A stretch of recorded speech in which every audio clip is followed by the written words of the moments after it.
સ્વસ્થ જીવન જીવવા માટે સરળ ઘરેલું નુસ્ખાઓ.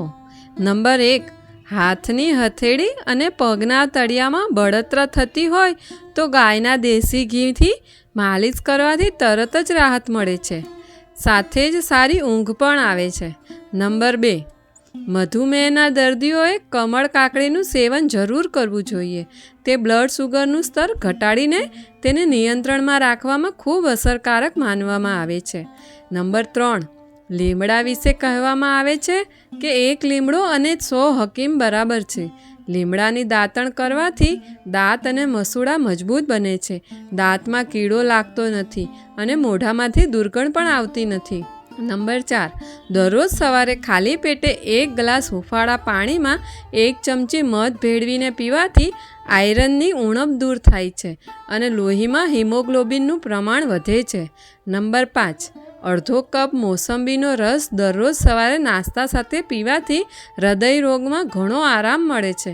નમસ્કાર મિત્રો, રાધે રાધે. આપણી ચેનલ આરોગ્ય સંપદાને સબસ્ક્રાઈબ કરો અને હા મિત્રો, કમેન્ટમાં જરૂર જણાવજો કે તમે કયા શહેરમાંથી આ વિડીયો જોઈ રહ્યા છો. સાથે જય શ્રી કૃષ્ણ પણ લખજો. નંબર 6, કાકડી અને ખીરાના રસનું સેવન કરવાથી લો બ્લડ પ્રેશરમાં રાહત મળે છે. નંબર 7, અડધી બાલટી હુંફાળું પાણી લો, તેમાં 2 ચમચી સિંધવ મીઠું ઉમેરો. ત્યારબાદ તેમાં પગને 10થી 15 મિનિટ સુધી ડુબાડીને રાખો. પછી ટુવાલથી પગ લૂછીને હુંફાળા સરસવના તેલથી માલિશ કરો. આમ કરવાથી પગનો દુખાવો દૂર થઈ જાય છે. નંબર 8, મહેંદીમાં દહીં અને આમળાનું ચૂર્ણ ભેળવીને 2 થી 3 કલાક સુધી વાળમાં લગાવવાથી વાળ ઘના, નરમ, કાળા અને લાંબા બને છે. નંબર 9, રાત્રે 8 થી 10 મુનક્કા પાણીમાં પલાળી રાખો.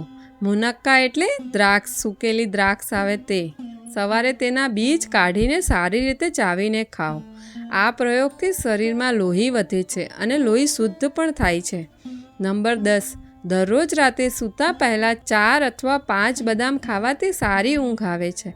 નંબર 11, પુદીનાના પાનનો રસ કાઢીને પગના તળિયામાં તેલની માલિશ કરવાથી તળિયાની બળતરા શાંત થાય છે. નંબર 12, ચા ક્યારેય ખાલી પેટે ન પીવી, નહીં તો એસિડિટીની તકલીફ થઈ શકે છે. તેમજ ક્યારેય માત્ર ચા એકલી ન પીવી. ચા સાથે હંમેશા બિસ્કિટ અથવા કંઈક ખાવું જોઈએ. નંબર 13, જ્યાં દુખાવો થતો હોય ત્યાં કેળાની છાલ પીસીને લગાવવાથી રાહત મળે છે. જો કોઈ જીવડું કરડી જાય અને બળતરા થતી હોય તો તે જગ્યાએ કેળાની છાલ ઘસવાથી બળતરા ઓછી થાય છે. નંબર 14, મખાના ખાવાથી પેટ અને પાચન તંત્ર બંને સ્વસ્થ રહે છે. દરેક ઉંમરના લોકો તેને સરળતાથી પચાવી શકે છે. જેમને ભૂખ ઓછી લાગતી હોય તેમણે મખાના જરૂર ખાવા જોઈએ. તે ભૂખ વધારવામાં મદદ કરે છે. મખાનાને દેશી ઘીમાં શેકીને ખાવાથી હાડકાનો દુખાવો, કમરનો દુખાવો, સાંધાનો દુખાવો અને ઘૂંટણનો દુખાવો ધીમે ધીમે ઓછો થવા લાગે છે. નંબર 15, પાકેલા દાડમનો રસ ગરમ કરીને બાળકોને પીવડાવવાથી બાળકોને ઉલટી આવવાની બંધ થઈ જાય છે. નંબર 16, જો તમારો જુકામ ઠીક ન થઈ રહ્યો હોય તો ગાયના અસલી દેશી ઘીને 2 ટીપા નાકમાં નાખો અને એ જ ઘીથી પગના તળિયાની માલિશ કરો. નંબર 17, જે વ્યક્તિ અટકીને બોલે છે અથવા હકલાય છે તેને તેજપાનનું પાન જીભની નીચે રાખીને ચૂસવું જોઈએ. તેનાથી હકલાવાની સમસ્યા દૂર થઈ જાય છે. નંબર 18, ચણા અને જવની રોટલી ખાવાથી શરીર સ્વસ્થ રહે છે અને શરીરને શક્તિ મળે છે. નંબર 19, ચહેરા પરથી મેકઅપ દૂર કરવા માટે કાચા દૂધનો ઉપયોગ કરો. તેનાથી મેકઅપ સરળતાથી ઉતરી જાય છે અને ત્વચા પણ સારી રહે છે. નંબર 20, હળદરને શેકીને તેના પર મધ લગાવીને ચાટવાથી જુકામમાં રાહત મળે છે. નંબર 21, ભોજન કર્યા પછી જો ગેસની તકલીફ થતી હોય તો લીંબુના અથાણાનો 1 ટુકડો ખાવો. તેનાથી પેટમાં ગેસની તકલીફ દૂર થઈ જશે. નંબર 22, સવારે ખાલી પેટે 1 ગ્લાસ સાદું હુંફાળું પાણી પીવાથી શરીરને ઘણા ફાયદા મળે છે. તેનાથી પેટ સારી રીતે સાફ થાય છે અને આખો દિવસ શરીર હળવું લાગે છે. નંબર 23, જો કબજિયાતની તકલીફ રહેતી હોય તો દરરોજ સાંજે પપૈયાનું સેવન કરો. નંબર 24, વાસી ભોજન ખાવાથી મગજ નબળું પડવા લાગે છે અને પાચન શક્તિ પણ ખરાબ થઈ જાય છે. નંબર 25, દરરોજ દૂધ પીવાથી હાડકાં મજબૂત બને છે અને ચહેરા પર તેજ આવે છે. નંબર 26, જો તમારા મોઢામાંથી દુર્ગંધ આવતી હોય તો દરરોજ સવારે વરિયાળીને પીસીને પાણી સાથે લેવાથી મોઢાની દુર્ગંધ દૂર થાય છે. નંબર 27, તુલસીના 3-4 પાન, કાળા મરીના 3-4 દાણા અને 2 લવિંગને પીસીને તેનું સેવન કરવાથી માથાના દુખાવામાં રાહત મળે છે. નંબર 28, જો પથરીની તકલીફ હોય તો નારિયેળનું પાણી, લીંબુ પાણી અને સાદું પાણી વધુમાં વધુ પીવું જોઈએ. નંબર 29, જો પેશાબમાં વધુ પીળાશ દેખાવા લાગે તો લીંબુવાળું પાણી પીવાનું શરૂ કરો. નંબર 30, બાળકના જન્મથી લઈને 4 મહિનાનું થાય ત્યાં સુધી રાત્રે તેના રૂમમાં હળવો પ્રકાશ રાખવો જોઈએ.